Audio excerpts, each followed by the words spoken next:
嘿，你有没有过这样的经历？半夜醒来，眼睛睁开了，房间里的一切都清清楚楚，可是身体却完全动不了，像是被一股无形的力量压住。你想大喊，却发不出声音，胸口沉得像压了一块石头。更恐怖的是，还好像有人影在床边盯住你，这就是传说中的鬼压床。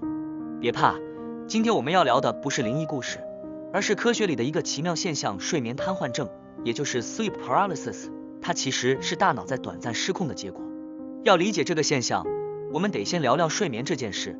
人类的睡眠不是一觉到天亮那么简单，而是分阶段的：浅睡眠、深睡眠，还有最关键的一个阶段——快速动眼期，简称 REM 睡眠。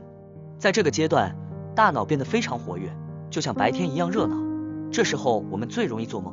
奇怪的是，为什么我们在梦里狂奔、打架、飞翔，但现实中的身体却安静地躺着不动？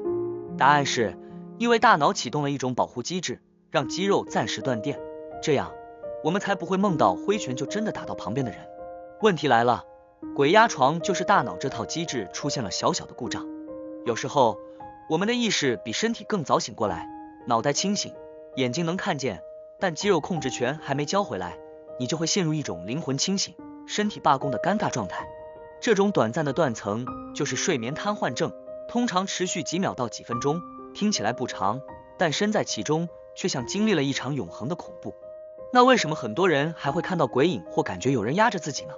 这其实是大脑在自圆其说，当你清醒却动不了，脑子会自动调用恐惧库存，给你加点特效，可能是模糊的人影、压迫感，甚至怪声。简单说，就是脑补。大脑最擅长在未知里制造故事。有趣的是，世界各地对鬼压床都有不同的解释。在西方，很多人说那是恶魔坐在胸口；在日本叫惊附；在台湾、香港，人们前脆直呼鬼压床。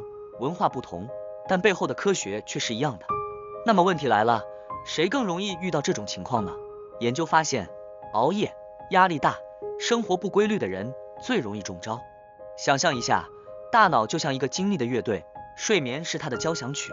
如果有人突然乱入，比如熬夜追剧、焦虑过头，整个乐队就会走音，于是睡眠瘫痪就上场了。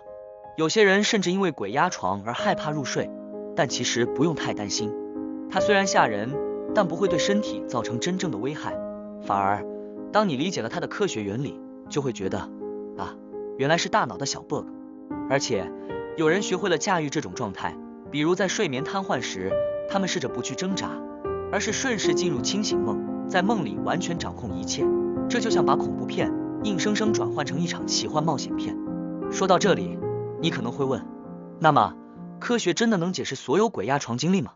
大多数情况是可以的，但也有些人说，他们在那一瞬间看到的不只是幻觉，而是真实存在的东西。这里，科学暂时没有答案，或许人类的大脑还藏着比宇宙更深的秘密。鬼压床只是冰山一角，它提醒我们，我们以为自己熟悉的清醒和梦境，其实界限远比想象的模糊。所以，下次如果你再遇到鬼压床，别急住害怕，想象一下，你只是撞见了大脑正在换挡的瞬间。也许恐惧过后，你会意识到，我们每天晚上都是在一场大脑与灵魂的神秘游戏里旅行。问题是，你愿不愿意学着去驾驭它？